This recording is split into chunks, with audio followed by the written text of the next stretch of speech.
ఎప్పుడు ఈ రాష్ట్రంలో ఎప్పుడు మంత్రివర్గం విస్తరించినా మా ముఖ్యమంత్రి గారు అధిష్టాన వర్గము తీసుకున్న నిర్ణయము ప్రకారంగా మంత్రివర్గ విస్తరణ ఉంటది. వాళ్ళకి తప్పకుండా తెలుసు. హైదరాబాద్ రంగారెడ్డి జిల్లాలో 44% ప్రజలున్నారు.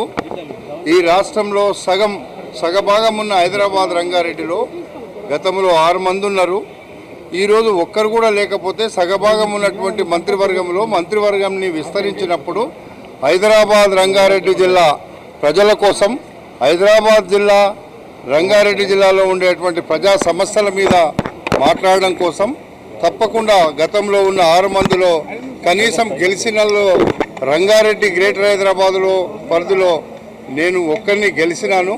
కాబట్టి తప్పకుండా నాకు మంత్రివర్గంలో ప్రాధాన్యత ఇస్తుంది మా అధిష్టాన వర్గం అని మాత్రం చెప్పిన. నేను ఒకవేళ ఎక్కడైనా సామాజిక వర్గాలకు నిజంగానే న్యాయం జరుగుతలేదు అనుకుంటే అప్పుడు తప్పకుండా జిల్లాకు అన్యాయం చేయొద్దు. 2 జిల్లాలు ఉన్నాయి. 2 జిల్లాలలో ఒక్కనే